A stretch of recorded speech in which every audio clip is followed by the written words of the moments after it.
Welcome to Ghouls Night Out with your hostesses, Brandy and Jody.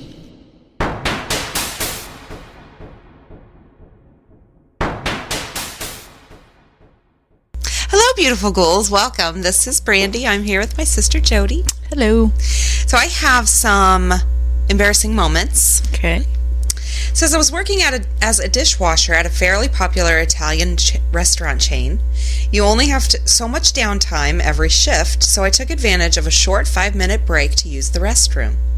I put toilet paper down around the toilet as usual, and when I finished, I returned to my workstation. Well, over the course of the next 30 minutes or so, I noticed lots of people laughing at me and whispering about me as I passed. As a dishwasher, you're constantly restocking the cooking line with dishes, so I probably made about 10 to 15 trips around the back of the restaurant in that 30 minutes. Eventually, I came to the realization that I had a string of toilet paper flapping out of the rear of my pants the entire time. It was so long that it was literally dragging on the ground behind me. Okay. You can't tell me that person did not have a friend that would tell them. If I saw someone, I would tell them. Well, people are assholes, so that's so embarrassing. Yeah, it is super embarrassing. Okay. Next one, I worked as a graphic designer and copy editor at a travel company. I'm also most fortunate to have a head bereft of hair, a key point to remember. When my first daughter was a few months old, we placed her in a gizmo where she was able to sit up. Thinking it was fun, I stuck the suction cup of the toy in the middle of my forehead and bent over near my daughter, who then grabbed the toy and pulled. We both had fun until I removed the toy from my forehead and my wife shrieked with laughter. I had a perfect circle imprinted right smack dab in the middle of my forehead. When my daughter pulled the toy, the suction pulled all the blood to the surface of my skin, leaving a hickey. The dress code at work was shirt and tie, no hats. For 2 weeks, I had to walk around with an inch circumference hickey on my forehead without an opportunity to cover it up. Oh my gosh, that would be horrible. I got locked in the lobby of my office building on a Friday night. This was in the days before cell phones. I pounded on the door for a while, but no one heard me. Finally, I was able to pick the lock. My coworker's wife and kids visited the office. After they left, I turned, looked at him, and said, "I want to have your babies." I meant that I wanted to babysit them, but it came out completely wrong. This one cracks me up. My boss faked a punch to my side as he was walking by me. I braced for the punch and out squeaked a fart.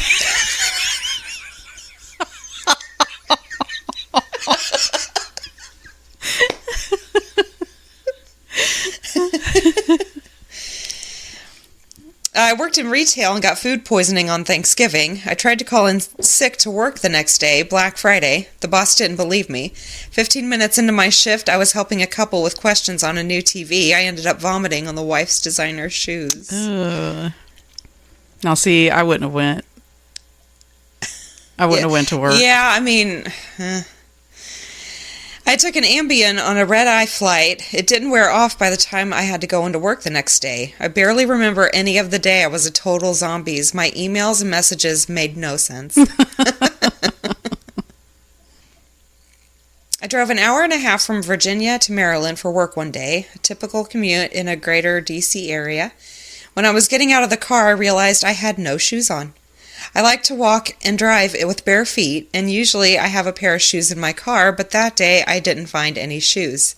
I was working as a psychotherapist in a psychiatrist clinic, and my first patient appointment was about to start. I had no choice but walked into the packed waiting room. I pretended all was normal and called my first appointment patient's name. I smiled, shook hands with her, and led her into my office. Throughout the whole day, I talked with patients, walked around the office barefoot. My heart pounded nervously, but I gave no visible signs that I was utterly embarrassed. I acted as if all was normal, and no one, not even my coworkers, mentioned a word about me not having shoes on the whole day. They probably didn't even notice. Probably not. I'm assuming this person had socks on. Yeah. And if they had socks, then no one looks at your feet, really, you know.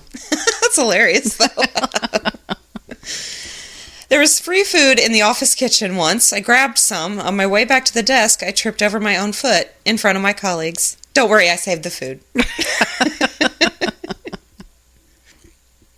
After repeated errors and repeated retraining, it was time to part ways with an employee who was not quite up to her specific tasks assigned to her. I emailed HR, explained my situation, and requested that they send me the specific process of terminating her employment. She had a uniquely spelled first name, so I used Outlook to find out how to spell her name correctly. Forgot to take her name off the email. The email went to her. Oops. Oh. She quit by the end of the day. Oh, that's not good. No, poor girl. Yeah. I showed up to make a major presentation to an audience of 230 people wearing 2 different colored shoes. No one probably noticed. And my last one. I was in a very long meeting after breakfast one day. After some scones and coffee, I was ready to hit the bathroom. After the meeting, I quickly ran to my desk to check some emails before doing so. As I sat, I caught some quick gastrointestinal relief with a long, gassy, silent fart. Little did I know a female colleague had followed me back from the meeting to discuss a few more things. The stench floating in the vicinity of my desk was nothing short of horrid. The look on her face when she actually caught whiff of this thing was one of pure shock and horror, almost like she had just been struck physically. She tried to talk for a few seconds without breathing, but we both knew what the situation was. She quickly ended the conversation and went back to her desk. Even though we were mid-project together, we didn't really speak much after that. Actually, a few months later, she left the company and never stopped by to say goodbye. It's a natural function. Come on. But sometimes it's just too bad. It's just too bad to deal with. All right. Well, I did, I guess, just spooky stories, whatever. Okay. We moved to a small beach town about 4 years ago, became friends with our neighbors, and enjoyed the more relaxed and slowed-down lifestyle that a small beach town offers. Nothing spooky here. The only thing off about it was the drug problem in the neighborhood. We'd occasionally see people passed out behind the wheel of their cars. One time, we found a note in our bushes imploring us to give back my children. I have several young ones, and that he, she, they, the writer of the note, was coming back to get them. Weird and worth a call to the local sheriff's department, but that was it. About a year ago, or maybe longer, since I think it was mid-pandemic, my incredibly capable and stout-hearted neighbor, I'll call her Mary, knocked on my door and asked me out to the middle of the street to talk. She then apologized to me and asked if we were all right. Surprised, I said, "Yeah, we're okay. Why?" Mary is a no-nonsense second-generation German-American, about 65, works all day in her garden, taught for 40 years, and is fazed by nothing. She says sorry because she didn't get to talk to us last night or check on us during all the commotion, and that it wasn't very neighborly of her, but it was just so late and her nerves were frazzled. I told her that nothing happened last night and that there was nothing to apologize for. That's when I see another neighbor, Ron, from a block over, walking up to us. Unbelieving, she says, "What? I could have sworn I saw you outside last night during the commotion." Ron, not his real name, now right next to us, says, "Dude, how could you not have heard it?" Apparently, the night before, around 1 a.m., Mary heard a loud booming coming from her front room. Like all houses on our street that face the coast, hers is dominated by a large picture window that overlooks the hill down towards the water. Thinking it was just sonic booms or artillery testing, we lived next to a military base. Rattling the window, she didn't think much of it. However, after a while, Mary said she thought the booms were getting louder and that they might break the window, so she got up. When she walked from the back bedroom she shares with her husband, who was still asleep, into her front room and turned on the light, the booming on the window stopped. She noticed after turning on the light that her front picture window now seemed to be covered in mud.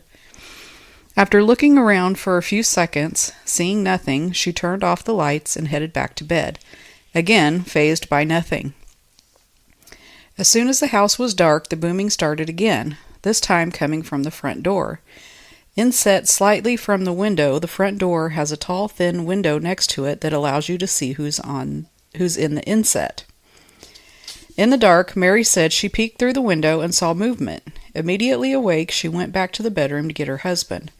Now Mike, not his real name, is an old-school beach bum and firefighter, has seen it all, and has no time for nonsense. So Mike gets up, foregoes getting the guns that Mary says he has. After all, this is a nice beach town, and walks with Mary behind him to the front door. Carrying just a tennis racket, Mike turns on all the inside lights as well as the porch and outside lights. As soon as all the lights are on, Mary screams. All the stuff on the front window that she thought was mud gets lit up, but it's not mud, it's blood. Hundreds of bloody handprints of someone banging on the front window. And now that banging was coming from the front door. Mary tells Mike not to open the fucking door and picks up the phone to call 911. At this point, two things happen. Mike opens the door, and the person at the front door starts screaming. Mary says that all she could hear was, and I fucking kid you not, "Help me, help me. They took my kids and are eating my face. They're eating my face." What? Through the crack in the chain door, Mike is now looking at a woman, or what he thought was a woman, with long black hair, covered in blood and pounding on the door. "Help me, help me. They've stolen my kids and are trying to eat my face," was all this person kept saying. Mary said that there was so much blood on this person that she couldn't tell what she looked like, and what they at first thought was long dark hair was actually blood pouring in rivulets from their scalp. Ugh. Here's the kicker. Mary, now on the phone with the sheriff, starts relaying to them what's going on, and this is what the sheriff says back. "Ma'am, we're aware of the situation and are handling it." "How exactly are you fucking handling this?" she says. The 911 operator tells her that the sheriff and deputies are on the street in front of her house and are monitoring the situation.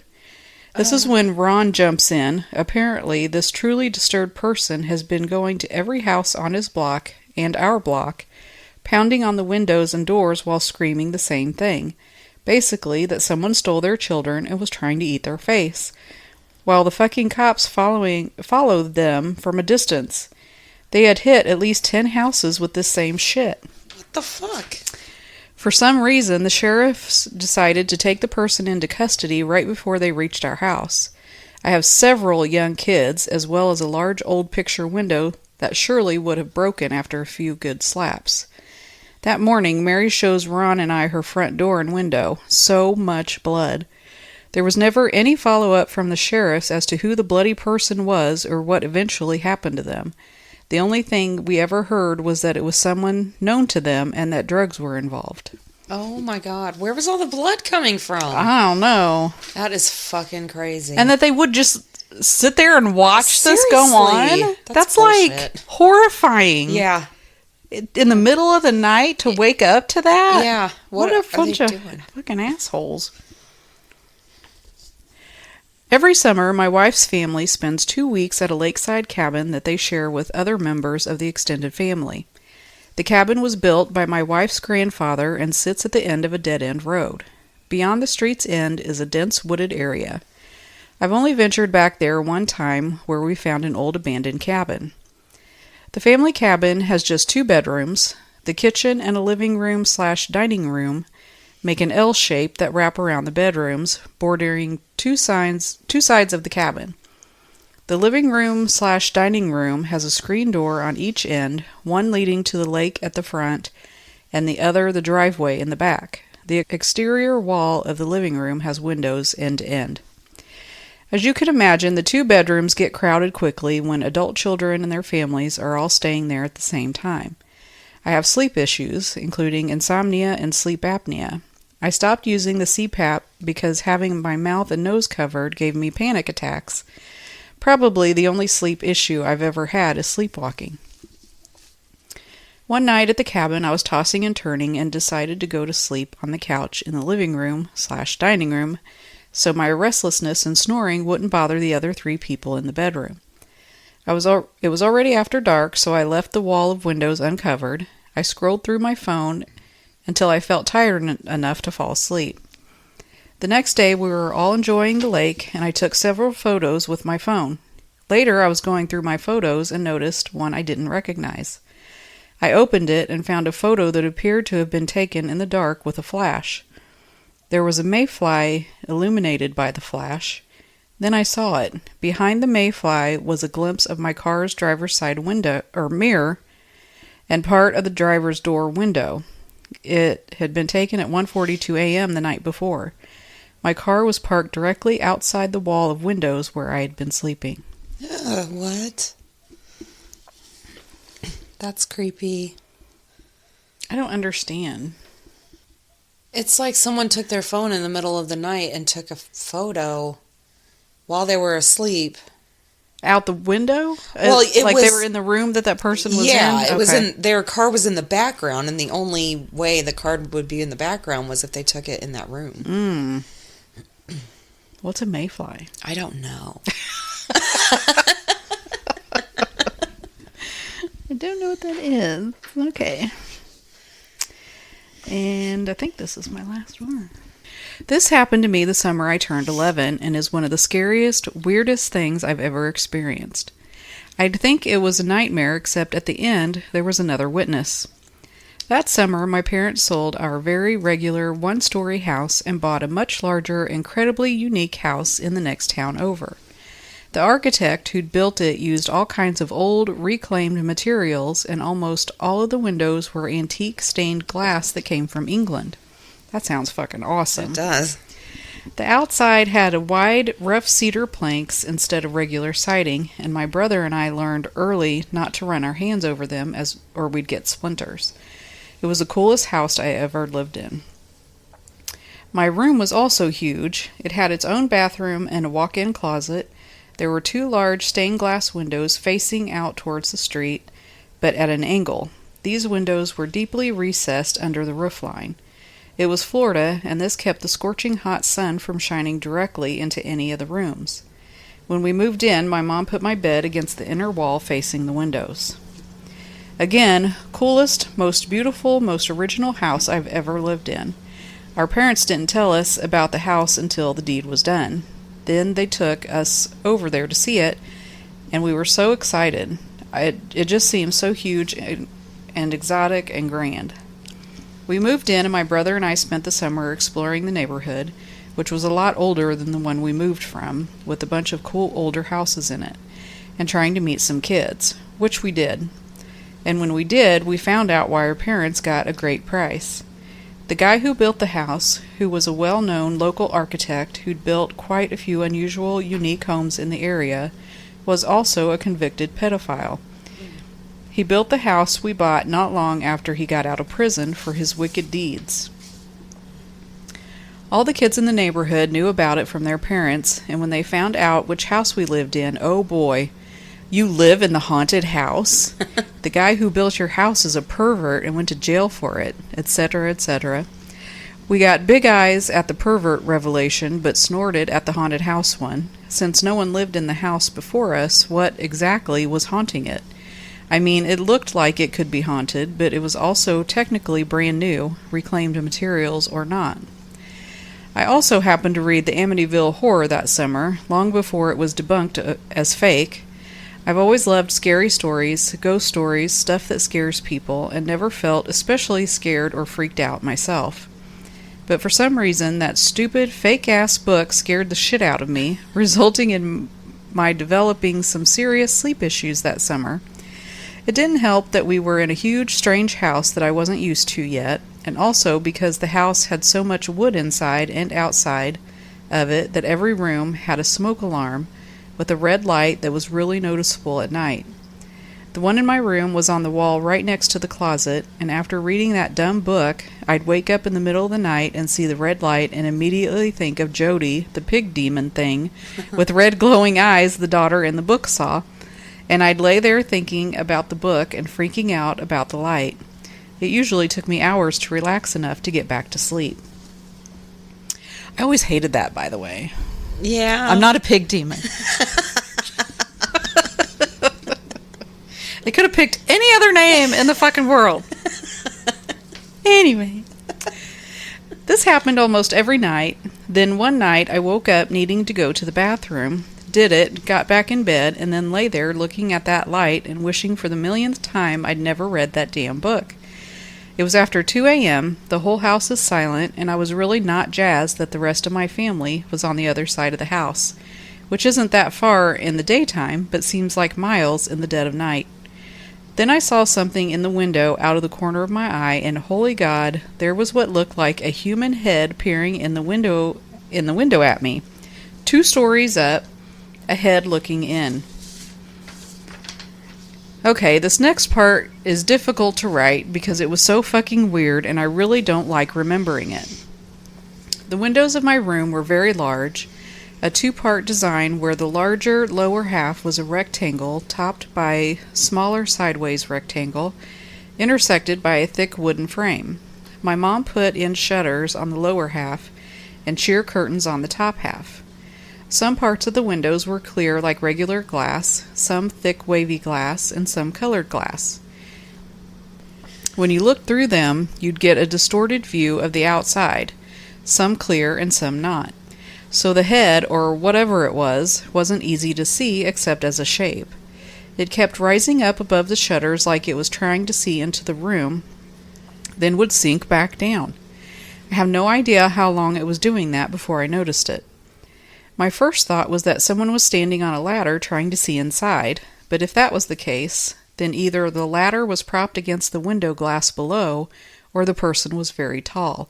But then the head shape did something so horrible, so strange, I almost screamed out loud.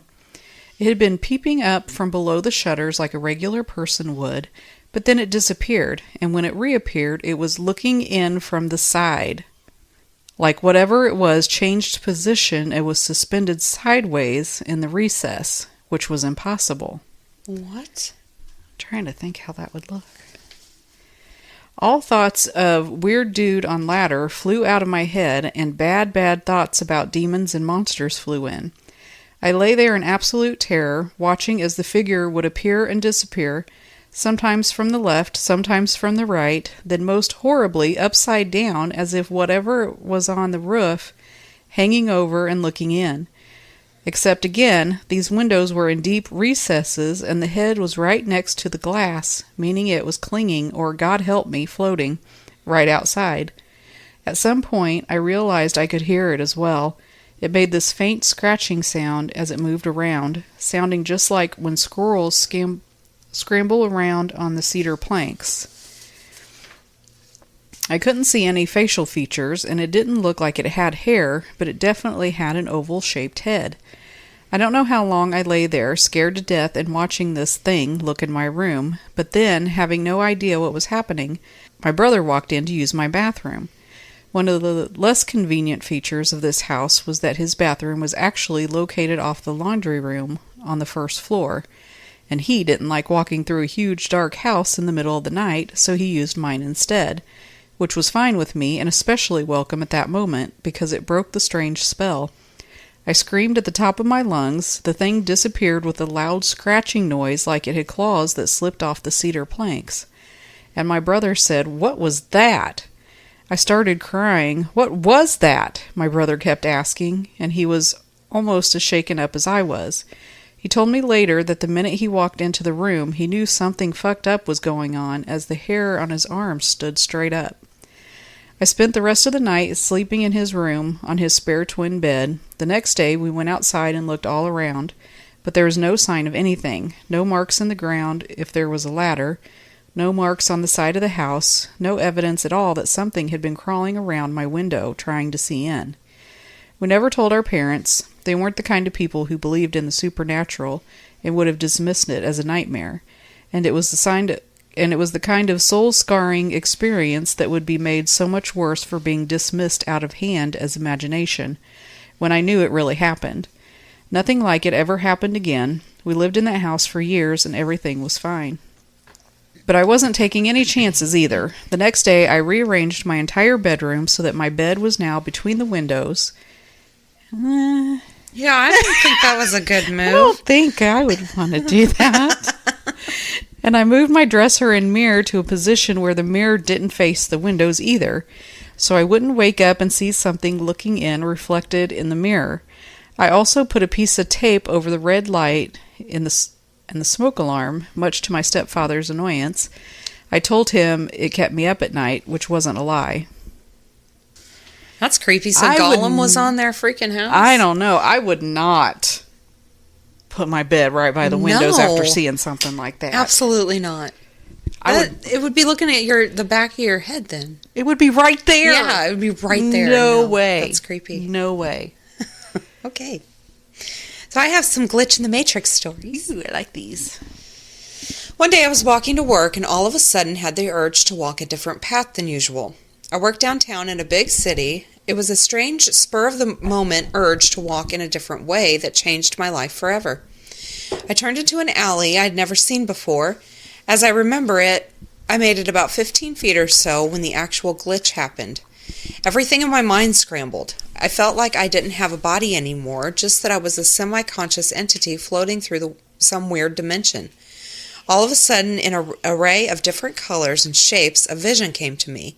It was a bunch of strange-looking people that my mind resembled businessmen in suits. They looked startled and panicked that I could see them. One of the people made a quick movement and everything turned black. When I regained normality, I was on a completely different street. It was the same street that I always used to walk to work on. I felt sick and severely disturbed and depressed. I've never done any hard drugs, never experienced any hallucinations, never had anything like this happen to me. The weird thing is, when the glitch was correcting itself and I could see those people watching me like a caged animal, I had a feeling as if I knew I was being controlled. That's weird. Yeah, that's weird. It does. It makes you wonder if we're just like someone's experiment. We totally could be. We would have no clue. Yeah. Oh my God. About 15 years ago, my friend's parents, Steve and Julie, were woken up around 1 a.m. to a very loud thud that rattled the house. Worried that one of the kids had fallen out of the bunk bed, Steve went downstairs to check on them, but all three kids were sound asleep and safe in their beds. Julie told Steve to check the house in case of intruders, so Steve checked the doors and windows before going outside to take a look. After 10 minutes of investigating the noise, Steve came across nothing unusual and went back inside to go to bed. He found his wife absolutely worried sick, and she was demanding to know where the hell he had gone and what happened. Confused and tired, Steve told her he found nothing and tried to calm her down before Julie pointed out that it was now 4 a.m. and he had been missing for 3 hours. Julie had even gone outside to check on him, and he was nowhere to be found and didn't respond to her calling his name. Unable to figure out what happened, they returned to bed and slept until Steve had to get up for work in a few hours. Steve owns a painting business, and a couple of hours after working on a house, he noticed his eyes started to feel itchy. Then his eyes started to burn. Then after a couple hours, his eyes burned so badly that he was holding his eyelids open as to not blink because it felt like his eyelids were sandpaper against his eyes. His employees rushed him to the hospital, and Steve was treated for second-degree flash burns on his eyes. He was told his burns were equivalent to staring at a welder's torch without protection for an extended period of time. His eyes were treated, and he was lucky to have his vision fully restored. Huh. That's weird. That is. Next one, I have a sleep tracking app on my phone that has a setting for lucid dreaming. It will start saying, "You are dreaming," repeatedly in a woman's voice with a bit of an echo. I was at work one day when I started hearing the voice randomly every few minutes or so. I checked my phone, and as soon as the screen turned, I woke up in my bed and the sun was rising. A bit freaked out, I went to take a shower. Then on my way to work, I started to hear the voice again through the radio. When I turned the car off, a bit freaked out again, I once more woke up in my bed as the sun was rising. This happened about 3 or 4 more times, all at different times of the quote-unquote day. I didn't really trust reality for about a week after that and still refused to use that particular setting on the app. That is creepy. Super creepy. When I was a teenager, I had 2 really intense dreams one night. The first one was about an online friend of mine calling me to say she had broken up with her boyfriend, and I sang a few lines of Seal's Don't Cry to her over the phone. The second dream was finding a real-life friend, dead body floating in her bathtub. I didn't think anything of it until I logged online that evening, and the online friend came online and told me her boyfriend broke up with her. I immediately asked if I could call her. She said no. I remember thinking that it meant something, like I could change it. Not long after, my phone rang, and it was a real-life friend from the dream calling me. I was completely freaking out at this point, but talked to her normally. She was just talking about school and such, up until I realized I heard a splash in the background. I asked, "Are you in the tub?" And she said, "Yes." I felt my heart stop and asked her, "What did you do?" She didn't answer me right away, and then after a very long pause, she told me she had taken an entire bottle of pills and chased it with mushrooms and vodka. She had gotten scared waiting for it to hit her, so she called me so she could hear someone's voice. I hung up and called 911. By the time they got to her, she was unconscious but alive. Today, she's a mom to a beautiful little girl, but she's okay. And if they didn't have that, what was it, a dream or a vision? A dream. A dream? Yeah. That's crazy. Yeah. I was driving home from my cabin in northern Wisconsin through the Indian reservation. There was a man on the side of the road, sort of limping along, and I pulled over and asked if he was okay. He said yes, he was fine. He just needed to get home because his wife decided she still loved him. They'd had a fight. I asked the man where his home was, and surprisingly, it was in the same city where I went to college, about 2 hours away. I offered him a ride. He didn't talk much. He was tired. When we got into town, he started giving me directions. "Just down here. It's close," he said. "Take a left at the lights." "Okay." "Right here," he said, "after the white truck." "Here?" I pulled into the driveway. "What?" He said. He was grinning, like he knew what I was going to say next. "I used to live here," I told him. "You don't say." "Yes, upstairs, apartment number 3. "Yeah, that's ours." Now he was smiling ear to ear. "Small world," he said. He thanked me for the ride and got out of the car and walked through the front door of my old apartment building. I know it was just a coincidence, but it was one of the strangest moments of my life. That is weird. That is weird. 2 hours away and he happened, like, what? Yeah, that's strange. Okay, this is my last one. I was 19 and had a weird dream that stood out. My brother and I were walking into a Subway restaurant near where I live, and my head hurt and my ear was burning. As I entered, I reached into my pocket and withdrew a cross my father gave me that I wear every day around my neck. Then I woke up. The dream was short and made no sense. A few months later, I get into a fight with a guy in our neighborhood. My brother was there with me.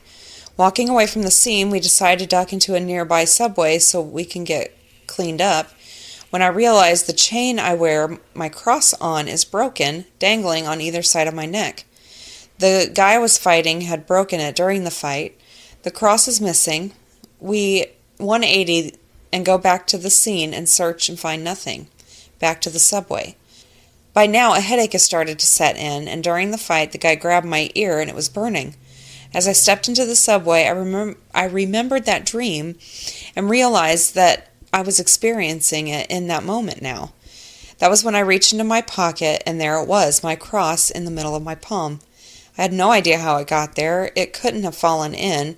In fact, it would have made more sense to have been anywhere else, but there it was. That's crazy. Okay.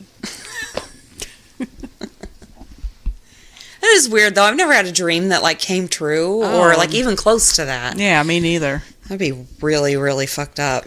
I've had dreams, though, that felt like movies. Yeah. Like I was in a movie. Yeah, I've had those. And I hate it when I wake up because it's really cool. All right, it's time for the witty wrap-up. Yay, witty wrap-up! I just did jokes Okay. this time. A little old lady has a husband whose farting has gotten ridiculous. Especially at night, in bed, it's gotten way out of hand. Angrily, she tells him he's got to do something about it, or one of these days he's going to fart his insides out. He ignores her pleas, and every night the farting gets worse. I'll show him, she thinks.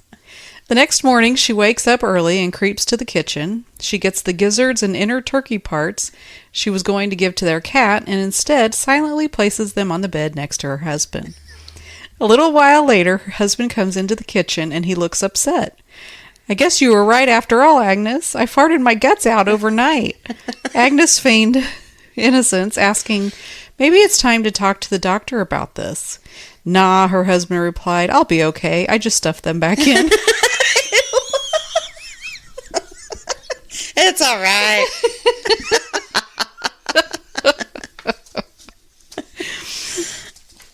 A man goes to the zoo, but there's only one animal there. The animal is a dog. It's a Shih Tzu. That's stupid. It's a Shih Tzu.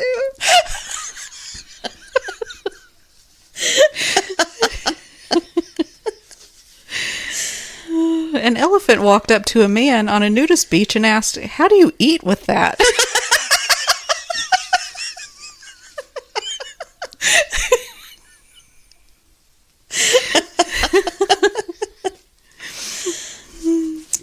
Three old ladies sitting on a beach. Oh, wait, let me start over. Okay.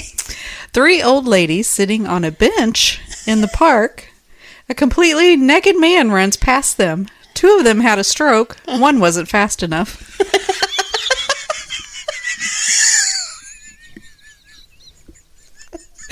Aw.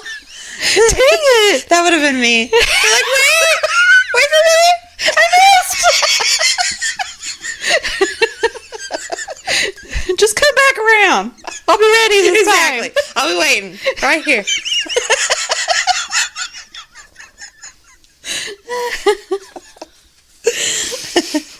A lady goes to the doctor with a lettuce leaf sticking out of her knickers. The doctor says, oh, this is a strange one. The lady says, and that's just the tip of the iceberg. That's so stupid. I know.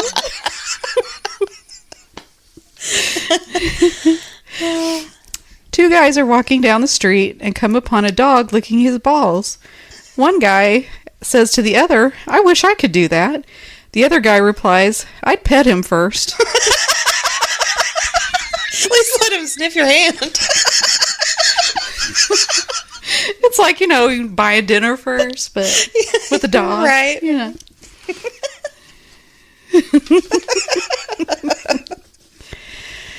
A man goes to the hospital and says, Doctor, I have the worst symptoms. I've had what's new pussycat stuck in my head for weeks. The doctor says, it sounds like you have a case of Tom Jones syndrome.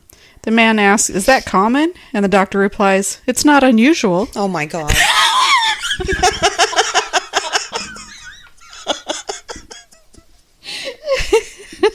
Oh my God. Yeah, that was bad.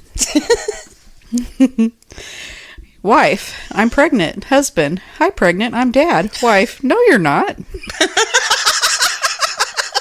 Oh shit.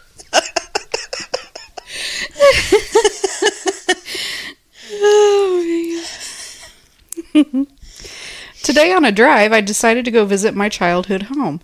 I asked the people living there if I could come inside because I was feeling nostalgic, but they refused and slammed the door in my face. My parents are the worst.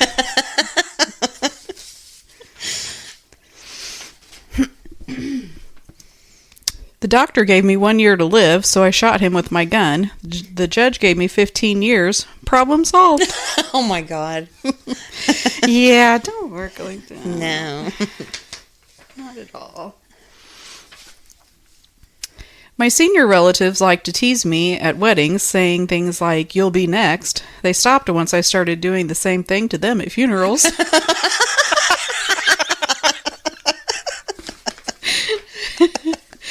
That's hilarious.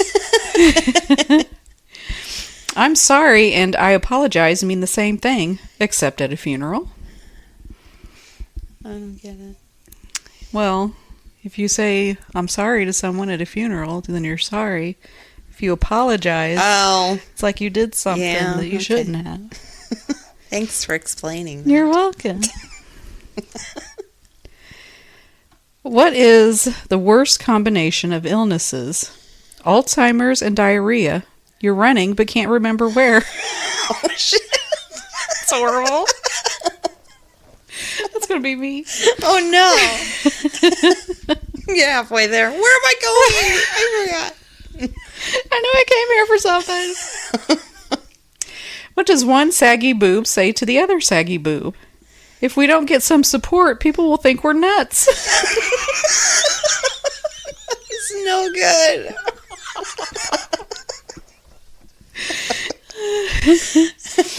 And my last one. How does a woman scare gynecologists? By becoming a ventriloquist. So, that is impressive. That would be hilarious. All right, that's all I got. All right. Thank you for listening. Send in your stories. We need them. ghouls.nightoutpodcast@gmail.com.